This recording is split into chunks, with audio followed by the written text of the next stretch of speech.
오늘 함께 볼 하나님의 말씀은 창세기 40장 20절에서 23절까지 말씀입니다. 한 절씩 교독하도록 하시겠습니다. 제3일은 바로의 생일이라 바로가 그의 모든 신하를 위하여 잔치를 베풀 때에 술 맡은 관원장과 떡 굽는 관원장에게 그의 신하들 중에 머리를 들게 하니라.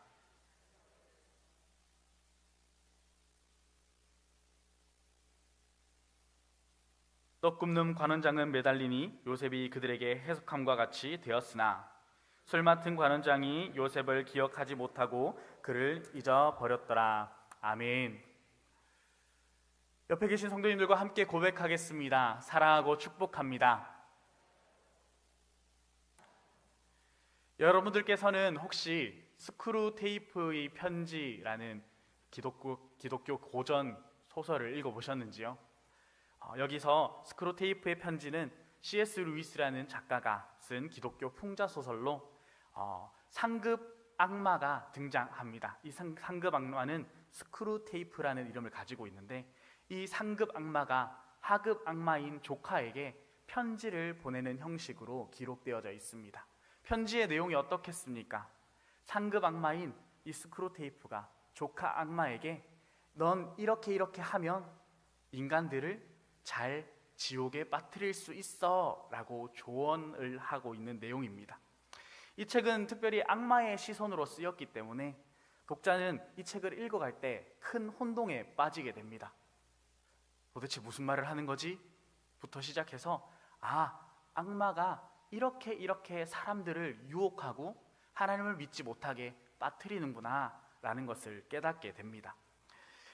제가 지금부터 1번부터 시작해서 9번까지 이야기를 해드릴 텐데 스크루테이프의 편지에 나와 있는 악마의 전략에 대해서 이야기해드리도록 하겠습니다. 이 9가지의 전략을 들으시면서 혹시나 내가 이 악마의 전략에 빠지고 있진 않는지 한번 자신을 점검해 보시기 바랍니다. 첫 번째, 큰 죄보다 작고 사소한 타협을 유도해서 서서히 하나님으로부터 멀어지게 만든다. 두 번째 전략입니다.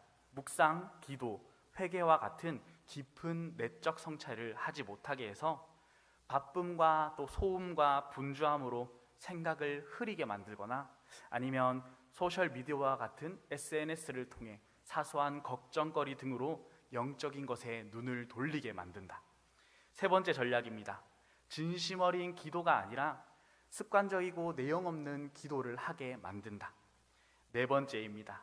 교회의 외적 모습이나 또 약점에 집중하게 해서 공동체를 떠나게 만든다. 다섯 번째입니다. 기분, 감정, 환경에 따라 신앙을 들쭉날쭉하게 만들고 하나님께서 저 멀리 계신 것처럼 느껴지게 만들어 실망감과 냉소감을 느끼게 만든다. 여섯 번째입니다. 신앙생활을 하면서도 자기 의에 빠지고 다른 사람을 멸시하고 비판하게 만든다. 일곱 번째입니다. 신학, 철학, 논쟁에만 몰두하게 해서 순종과 실천에는 전혀 상관없게 만든다. 여덟 번째입니다. 미래에 대한 걱정이나 세상의 전쟁, 질병, 정치 등의 위협으로 마음을 뺏기게 만든다. 아홉 번째입니다.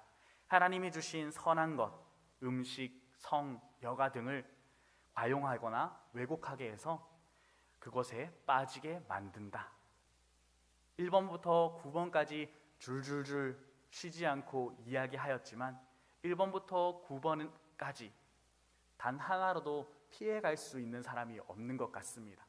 저도 이 9가지를 정리해서 적으면서 나는 이런 전략에 몇 번 넘어졌고 이런 전략에는 내가 정말 취약한 것 같아 라는 것을 점검하였습니다. 그리고 이것을 이야기하는 지금도 이런 부분에는 시험이 들구나 라는 그런 생각을 해보았습니다. 제가 이렇게 스크루테이프의 편지에 나온 9가지 전략을 이야기한 것은 바로 오늘 우리가 함께 읽은 본문 요셉에 관련된 사건에도 이러한 전략들이 등장하기 때문입니다. 사탄은 영적인 전쟁은 우리가 멀리 떨어져 있는 것이 아니라 우리가 살아가는 삶의 현실 속에서 늘 만나게 되어집니다. 여러분들께서는 요셉이라 하는 사람에 대해서 너무나도 잘 알고 계실 것입니다. 주일학교 때부터도 들어오셨고 또 설교 때도 뜨문뜨문 혹은 자주 등장하는 성경 인물이 바로 요셉이기 때문입니다. 요셉의 유년기를 생각하실 때 대부분은 가장 먼저 채색 옷을 떠올리실 것 같습니다. 다른 형제들보다 더욱 아버지 야곱의 사랑을 상징했던 편애의 상징 채색 옷. 그런데 그 편애의 상징인 채색 옷을 빼고 나면 요셉의 유년기는 참 비참하기 그지 없습니다. 어린 나이에 어머니 라헬을 잃고 또 자기를 시기하고 질투하지만 그래도 가족, 형제이기 때문에 사랑한다고 생각했던 자신의 형제들에게 배신당하고 버림받아 깊은 구덩이로 내던져졌습니다.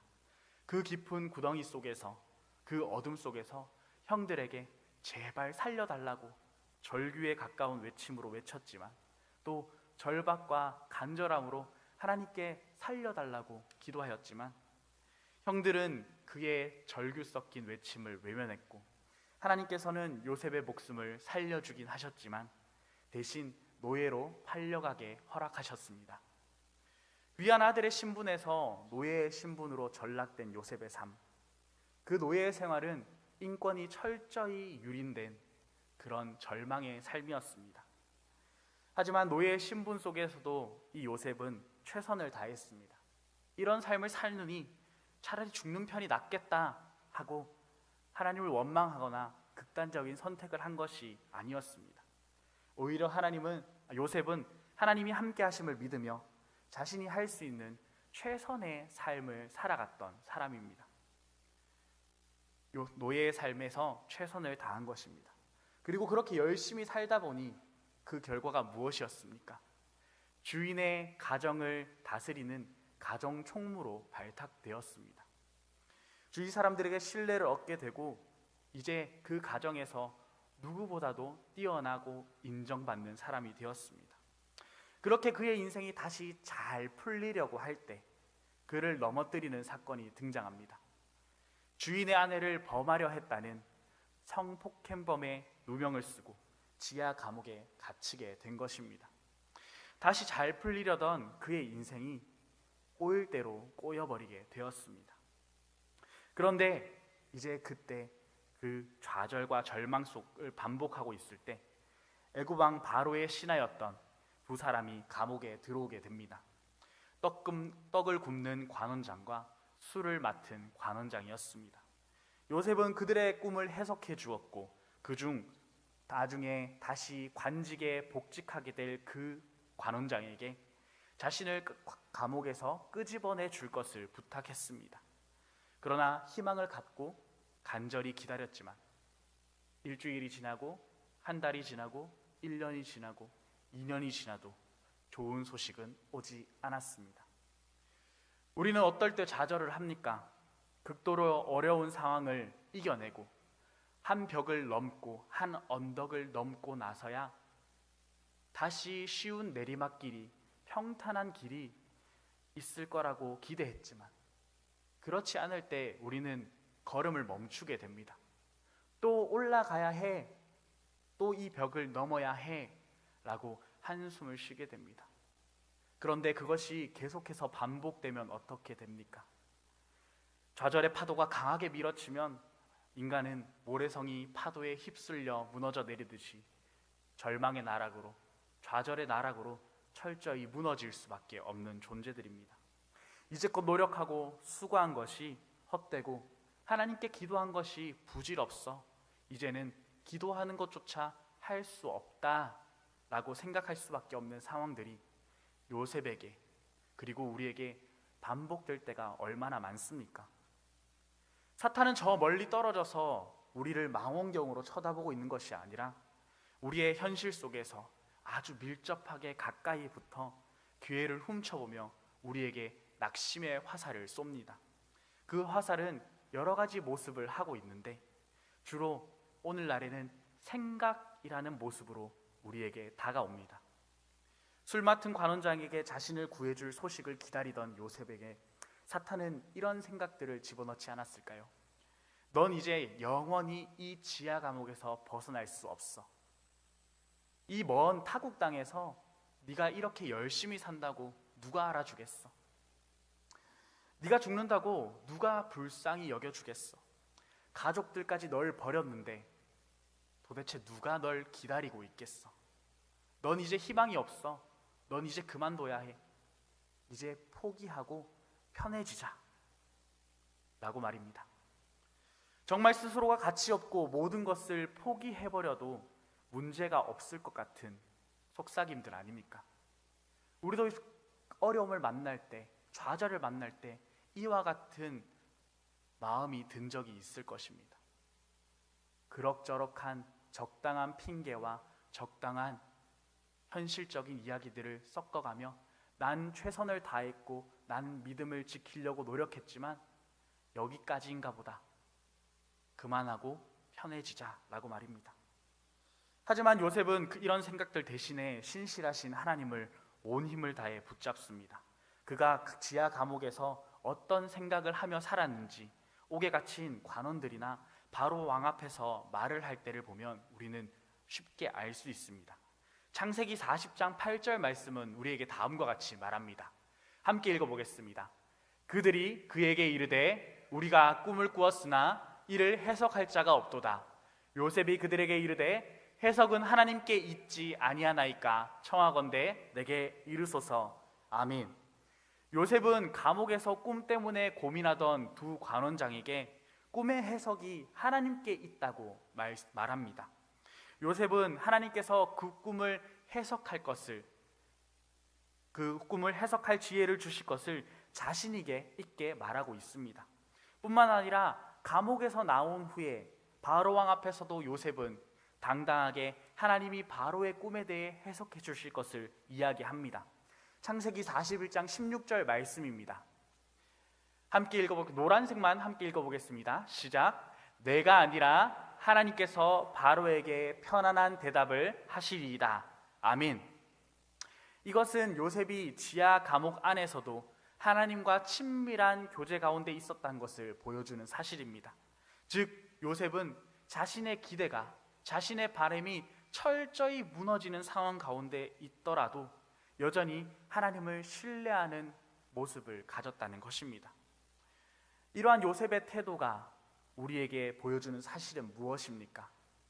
성경이 요셉을 통해서 우리에게 말씀하고 있는 메시지는 좌절을 이겨내는 신앙은 결코 감정적인 위로나 또 희망적인 기대가 아니라 신실하신 하나님에 대한 믿음에 있다는 것입니다. 다시 말해서 요셉은 무너질 현실 속에서, 그 현실 속에서도 하나님을 신뢰할 수 있었던 것은 하나님에게 자신을 완전히 맡긴 결과였다는 것입니다. 좀 뜬금없는 이야기일 수도 있겠지만 혹시 치과 진료를 받아보신 적이 있으십니까? 치과를 가게 되면 다른 병원들과는 조금 특이하게 진료를 받게 됩니다. 일반적인 병원에서는 병원에 들어가면 의사 선생님과 마주 앉아서 여기가 아픕니다, 저기가 아픕니다, 여긴 좀 이상합니다 라고 이야기하게 되는데, 치과만 가게 되면 이상하게 의사들은 환자를 눕힙니다. 그리고 입 벌리세요, 아 해보겠습니다 라면서 여기저기를 기구를 가지고 만지기도 하고 긁어내기도 하고 떼우기도 하고 여러 의료 행위를 하게 됩니다. 치과에서 의사를 만나게 되면 참 무기력하다라는 것을 느끼게 됩니다. 입에 침이 가득 차 있는데도 이 침이 내리는데도 그 침을 닦을 수 없어서 수치감과 모멸감을 맛보기도 합니다. 환자는 그저 치과 의사가 하라는 대로 스스로 할 수 있는 것이 아무것도 없습니다. 우리 삶의 많은 문제도 사실 이 치과 의사 앞에 있는 것과 마찬가지입니다. 내가 최선을 다할지라도 그 결과는 내가 아니라, 환자가 아니라 의사이신 하나님께 맡겨야 합니다. 의사에게 몸을 맡기지 않으면 제대로 된 치료가 있을 수 없듯이 우리 삶의 문제를 주님께 맡기지 않는다면 우리는 근심과 염려라는 그 바이러스에 묶여 살아가게 될 뿐입니다.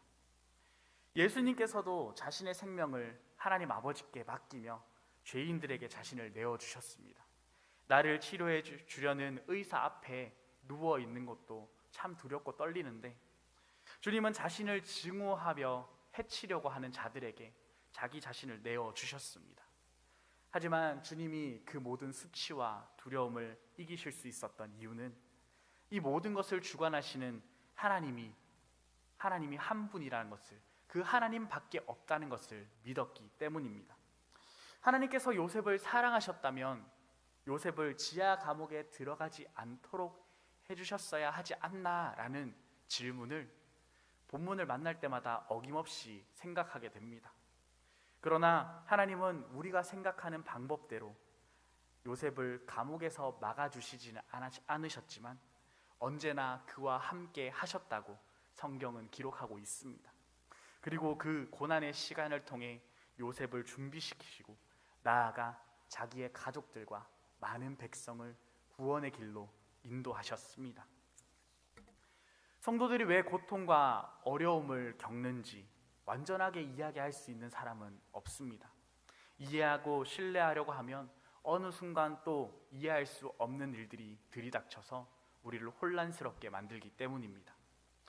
그렇기 때문에 우리는 그때마다 변하는 상황과 환경과 우리의 감정에 정답을 찾기보다 여전히 우리와 함께 계시며 우리를 보호하시는 그 한결같은 주님의 성품에 의지하여 하나님께 우리의 인생을 전적으로 맡겨야 합니다.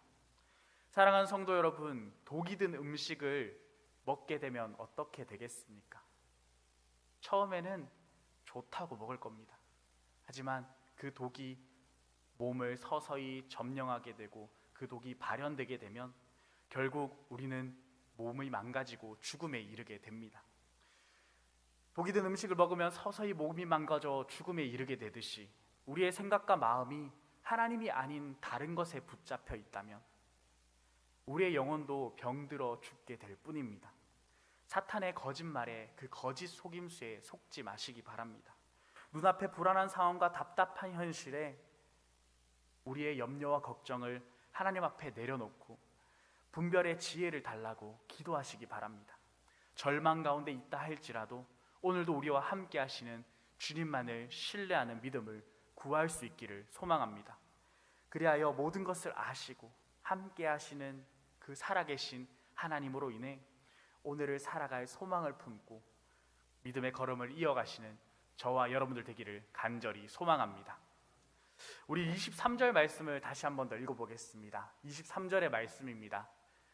술 맡은 관원장이 요셉을 기억하지 못하고 그를 잊었더라. 아멘. 요셉은 술 맡은 관원장의 꿈을 해석해주고 그에게 한 가지 부탁을 했습니다. 창세기 40장 14절 말씀은 다음과 같이 말씀합니다. 당신이 잘 되시거든 나를 생각하시고 내게 은혜를 베풀어서 내 사정을 바로에게 아뢰어 이 집에서 나를 건져주소서라고 요청하였습니다. 다시 말해서 당신이 다시 복직하게 된다면 애고방에게 청해서 나의 억울한 사건을 이야기해주고 나를 이 감옥에서 꺼내주십시오 라고 말한 것입니다. 아마도 요셉은 이 관원장이 추록하게 되면 자신을 기억해서 그 꿈을 해석한 은혜를 기억해서 자기를 구해줄 거라 생각했던 것 같습니다. 그러나 창세기 40장 23절 말씀은 우리가 읽었던 것처럼 술 맡은 관원장이 요셉을 기억하지 못하고 잊었더라 라고 말합니다. 복직된 관원장은 요셉을 기억하지 못합니다. 어쩌면 더 정확하게 말하자면 기억했지만 일부러 언급하지 않았을 수도 있고 바쁜 삶에 밀려서 그의 존재를 잊었을 수도 있을 것 같습니다. 어떤 이유에서든지 그는 요셉이 간절히 부탁했던 그 한 가지 부탁을 기억하지 못하고 지키지 않았습니다. 요셉은 다시 아무런 기대 없이 감옥의 시간으로 돌아가야 했습니다.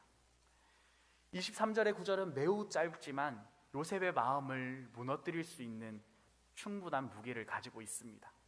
요셉은 꿈의 해석을 통해 술 맡은 관원장에게 하나님의 뜻을 전했고 그것이 정확히 성취되었음을 바라보았습니다. 요셉은 술 맡은 관원장에게 간절히 부탁했으며 정당한 억울함을 풀어줄 작은 탈출구를 발견했습니다. 하지만 그 탈출구는 굳게 닫힌 채 오히려 잊혀진 표현으로 그는 고난을 연장하게 됩니다. 이 장면은 하나님의 뜻이 이루어지는 순간에도 사람은 쉽게 잊어버리고 기대는 무너질 수 있다라는 현실을 우리에게 보여줍니다. 아무리 간절한 도움의 요청도 사람의 마음 안에서 잊혀지는 것은 한순간입니다. 우리는 종종 그런 사람의 무관심 때문에 그 무관심 앞에서 깊은 상처를 경험하기도 합니다. 요셉도 그러했을 것입니다. 잊혀졌다라는 그 끔찍한 느낌 때문에, 그 사람에게 나는 아무것도 아니었다라는 그 마음 때문에 요셉은 답답함과 억울함에 눈물을 흘렸을 것입니다. 그러나 하나님은 그 잊혀짐조차도 하나님의 계획 속에 담고 계셨습니다. 요셉은 잊힌 자가 되었지만 하나님은 그를 기억하셨습니다. 아무도 요셉을 찾지 않던 그 시간에 하나님은 요셉을 잊지 않으시고 그 시간조차 준비와 훈련의 시간으로 사용하셨습니다. 사람에게 무시당한 시간은 하나님께서 일하시는 시간이 되었고, 그 시간은 결국 요셉이 왕 앞에 설 수 있는 준비로 이어졌던 것입니다. 하나님의 침묵은 결코 방관이 아닙니다. 하나님의 시간은 언제나 정확하며 하나님은 반드시 그 뜻을 이루어 가시는 분이시기 때문입니다. 요셉은 잊혀짐을 경험했지만 하나님은 그를 향한 계획을 멈추지 않으셨습니다. 어디 요셉뿐이겠습니까? 성경에 나와 있는 이스라엘 역사를 보십시오.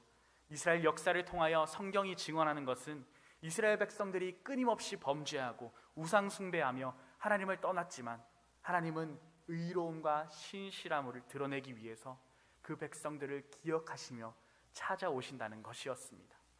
이사야 49장 14절에서 15절 말씀은 다음과 같이 말씀합니다. 오직 시온이 이르기를 여호와께서 나를 버리시며 주께서 나를 잊으셨다 하였거니와 여인이 어찌 그 젖먹은 자식을 잊겠으며 자기 태에서 난 아들을 긍휼히 여기지 않겠느냐. 그들은 혹시 잊을지라도 나는 너를 잊지 아니할 것이라. 아멘. 유다 백성들은 예루살렘의 멸망을 바라보았고 바벨론 포로 고통 속에 있을 때에 하나님께서 우리를 버리셨고 우리를 잊으셨다라고 소리쳤습니다. 그러나 선지자는 하나님은 결코 자신의 백성을 잊지 않으시고 기억하신다 말씀하셨습니다. 그 이유가 무엇입니까? 하나님은 영원하시며 인간은 변하기 때문입니다. 노아 역시 마찬가지지 않겠습니까? 하나님의 명령에 순종하여 120년간 방주를 지었습니다. 세상 사람들은 노아가 미쳤다고 비웃었습니다. 그러나 방주가 완성되고 홍수가 나서 150여일간의 물이 몰아쳤을 때 그 모든 사람들은 죽음을 맞이했고 방주 안에서 150일 동안 노아와 그의 가족들은 두려움과 염려 속에 어둠 속에서 하나님의 음성을 기다리고 있었을 것입니다. 그리고 창세기 8장 1절 말씀에 하나님이 노아와 그와 함께 방주에 있는 모든 들짐승과 가축을 기억하사. 아멘. 사랑하는 성도 여러분, 하나님께서 오늘도 여전히 구원받은 하나님의 백성들을 기억하고 계심을 믿을 수 있길 소망합니다. 우리는 요셉처럼 하나님의 말씀에 순종했음에도 불구하고 변화하지 않는 현실에 낙담할 수 있습니다. 하지만 그 순간에도 하나님은 쉬지 않으시고 여전히 일하고 계십니다. 하나님의 시간은 결코 늦지 않고 그분은 사람의 무관심을 넘어 자신의 뜻을 이루실 수 있는 분이십니다. 요셉의 잊혀짐은 실패가 아니라 하나님의 계획을 위한 침묵이었고 그 침묵 속에서 하나님의 손은 요셉의 미래를 향해 분명하게 움직이고 있었습니다. 요셉이 감옥 속에 맞이한 그 잊혀짐의 시간은 사실은 하나님의 완벽한 타이밍이었습니다. 고달픈 세상 속에서 죄의 유혹에 넘실거리는 오늘의 현실 속에서도 우리가 하나님의 자녀임을 기억하고 백성된 정체성을 가지고 오늘을 살아 역사하시는 역사의 주관자 되신 그 하나님을 믿음으로 살아가는 저와 여러분들 될 수 있기를 간절히 소망합니다.